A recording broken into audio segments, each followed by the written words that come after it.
आइए जानते हैं बिहार के हर जिला हर क्षेत्र की फटाफट बड़ी खबरों को केवल 10 मिनट में। साथ ही आज के इस वीडियो में हम लोग जानेंगे कि सरकार ने कौन कौन से फैसले लिए हैं और किन को पैसे मिलेंगे। साथ ही जानेंगे आज के मौसम, आधार कार्ड, पैन कार्ड और वोटर कार्ड के नियमों में क्या क्या बदलाव हुए हैं। सब कुछ आज के इस वीडियो में हम लोग जानने वाले हैं। तो वीडियो को लाइक करके चैनल को सब्सक्राइब जरूर कर दें और कमेंट में बताएं कि यह वीडियो आप कहां से देख रहे हैं। तेज मुख्यमंत्री ने बुलाई आपातकालीन बैठक। आज सुबह पटना में राजनीतिक माहौल गर्मा गया जब मुख्यमंत्री ने अपने सभी मंत्रियों और वरिष्ठ अधिकारियों की एक आपातकालीन बैठक बुलाई। सूत्रों के अनुसार इस बैठक में राज्य में चल रही विशेष औद्योगिक गलियारा परियोजना की धीमी प्रगति और विपक्ष के बढ़ते दबाव पर चर्चा हो रही है। माना जा रहा है कि बैठक के बाद कुछ बड़े प्रशासनिक फेरबदल की घोषणा हो सकती है, जिससे बिहार की राजनीति में एक नया मोड़ आ सकता है। बिहार बोर्ड 10वीं के छात्रों के लिए लाएगा एआई आधारित नया सिलेबस। बिहार विद्यालय परीक्षा समिति बीएसआईबी ने एक बड़ी घोषणा करते हुए कहा है कि 2026 के शैक्षणिक सत्र से 10वीं कक्षा के पाठ्यक्रम में आर्टिफिशियल इंटेलिजेंस ए और कोडिंग को अनिवार्य विषय के रूप में शामिल किया जाएगा। शिक्षा मंत्री ने कहा कि यह कदम छात्रों को भविष्य की तकनीक के लिए तैयार करने और उन्हें राष्ट्रीय स्तर पर प्रतिस्पर्धी बनाने के लिए उठाया गया है। इसके लिए शिक्षकों की विशेष ट्रेनिंग भी जल्द शुरू की जाएगी। समस्तीपुर जमीन विवाद में दिन दहाड़े गोली मारकर हत्या, इलाके में सनसनी। समस्तीपुर के मुफस्सिल थाना क्षेत्र में आज सुबह जमीन के पुराने विवाद को लेकर दो पक्षों में खूनी संघर्ष हो गया। बात इतनी बढ़ गई कि एक पक्ष ने दूसरे पक्ष के व्यक्ति को सरेआम गोली मार दी, जिससे उसकी मौके पर ही मौत हो गई। घटना के बाद आरोपी फरार हो गए। पुलिस ने मौके पर पहुंचकर शव को पोस्टमार्टम के लिए भेज दिया है और आरोपियों की गिरफ्तारी के लिए छापेमारी कर रही है। इलाके में तनाव का माहौल बना हुआ है। में रोबोटिक सर्जरी की नई यूनिट शुरू, अब जटिल ऑपरेशन होंगे आसान। बिहार के स्वास्थ्य क्षेत्र में एक बड़ी उपलब्धि हासिल हुई है। पटना एम्स में आज से अत्याधुनिक रोबोटिक सर्जरी यूनिट की शुरुआत हो गई है। स्वास्थ्य मंत्री ने इसका उद्घाटन करते हुए कहा कि इस तकनीक से कैंसर और अन्य गंभीर बीमारियों के जटिल ऑपरेशन भी बहुत सटीकता से और कम समय में किए जा सकेंगे।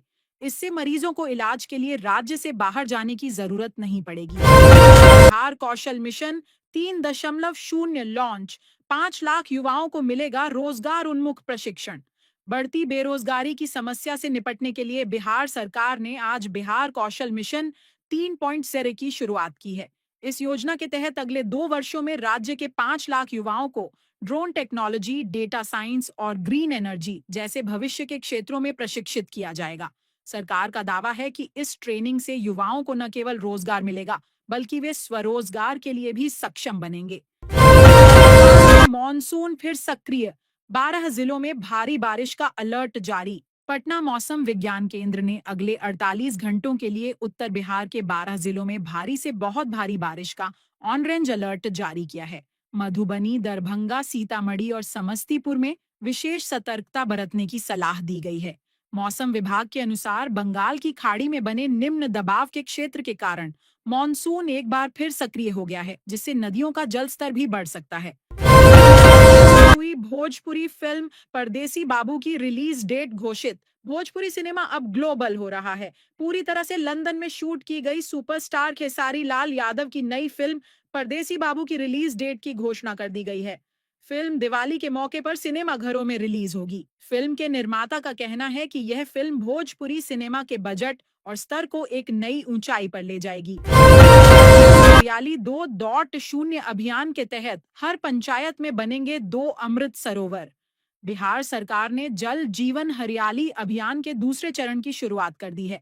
इसके तहत राज्य की हर पंचायत में कम से कम 2 अमृत सरोवर तालाब का निर्माण या जीर्णोद्धार किया जाएगा। इसका मुख्य उद्देश्य भूजल स्तर को रिचार्ज करना और सिंचाई के लिए पानी की उपलब्धता सुनिश्चित करना है। इस योजना के लिए बजट भी आवंटित कर दिया गया है। तेज गेंदबाज मुकेश सिंह का इंडिया ए टीम में चयन। बिहार क्रिकेट के लिए आज एक गौरव का दिन है। पटना के 22 वर्षीय तेज गेंदबाज मुकेश सिंह को उनके शानदार घरेलू प्रदर्शन के आधार पर आगामी दक्षिण अफ्रीका दौरे के लिए इंडिया ए टीम में चुना गया है। मुकेश ने रणजी ट्रॉफी में अपनी रफ्तार और स्विंग से सबको प्रभावित किया था। उनके चयन के बाद बिहार क्रिकेट एसोसिएशन में खुशी की लहर है। पैन कार्ड से लिंक करना हुआ अनिवार्य, चुनाव आयोग ने जारी किए निर्देश। चुनावी सुधारों की दिशा में एक बड़ा कदम उठाते हुए चुनाव आयोग ने आज घोषणा की है कि 31 मार्च 2026 तक सभी मतदाताओं को अपना voter ID card pan card से लिंक करना अनिवार्य होगा। सरकार का कहना है कि इस कदम से फर्जी मतदाताओं पर रोक लगेगी और चुनावी प्रक्रिया में पारदर्शिता आएगी। इसके लिए एक ऑनलाइन पोर्टल भी लॉन्च किया गया है। एसबीआई ब्रांच से 25 लाख की लूट, बदमाशों ने गार्ड को बनाया बंधक। मुजफ्फरपुर के अहियापुर इलाके में स्थित भारतीय स्टेट बैंक की एक शाखा में आज दोपहर बाइक सवार नकाबपोश बदमाशों ने धावा बोल दिया। बदमाशों ने बंदूक की नोक पर बैंक कर्मचारियों और गार्ड को बंधक बनाकर करीब 25 लाख रुपए लूट लिए और हवा में फायरिंग करते हुए फरार हो गए। पुलिस ने पूरे जिले में नाकाबंदी कर दी है और सीसीटीवी फुटेज खंगाल रही है। की सभी पंचायतों में लगी सोलर स्ट्रीट लाइटें, ग्रामीणों में खुशी। समस्तीपुर जिले के विभूतिपुर प्रखंड ने एक नई मिसाल कायम की है।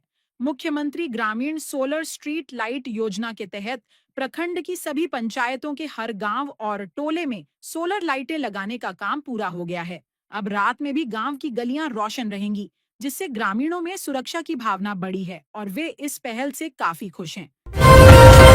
में सभी पीजी कोर्स की परीक्षाएं अब होंगी पूरी तरह ऑनलाइन।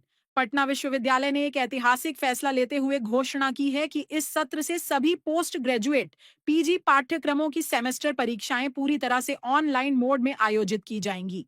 विश्वविद्यालय प्रशासन का कहना है कि यह कदम परीक्षा प्रक्रिया में तेजी लाने, पारदर्शिता बढ़ाने और परिणामों को समय पर घोषित करने के लिए उठाया गया है। भागलपुर में पिंक पेट्रोल की शुरुआत, रात में महिलाओं की सुरक्षा करेंगी महिला पुलिसकर्मी। भागलपुर शहर में महिलाओं की सुरक्षा को और पुख्ता करने के लिए पुलिस ने पिंक पेट्रोल नामक एक विशेष दस्ते का गठन किया है। इस दस्ते में केवल महिला पुलिसकर्मी शामिल हैं, जो स्कूटर पर सवार होकर रात के समय शहर के संवेदनशील इलाकों, बाजारों और कॉलेजों के आसपास गश्त करेंगी। किसी भी आपात स्थिति में महिलाएं सीधे इनसे संपर्क कर सकती हैं। गया में डेंगू का खतरा बढ़ा, नगर निगम ने शुरू किया फॉगिंग अभियान। लगातार हो रही बारिश के बाद गया जिले में डेंगू का खतरा बढ़ गया है। पिछले एक हफ्ते में डेंगू के 15 नए मामले सामने आने के बाद स्वास्थ्य विभाग और नगर निगम अलर्ट मोड पर आ गए हैं। नगर निगम ने शहर के सभी वार्डों में बड़े पैमाने पर फॉगिंग और लार्वा रोधी दवा का छिड़काव अभियान शुरू कर दिया है। लोगों की अपील की गई है। बाढ़ राहत पैकेज को लेकर बिहार के मुख्यमंत्री ने की प्रधानमंत्री से मुलाकात।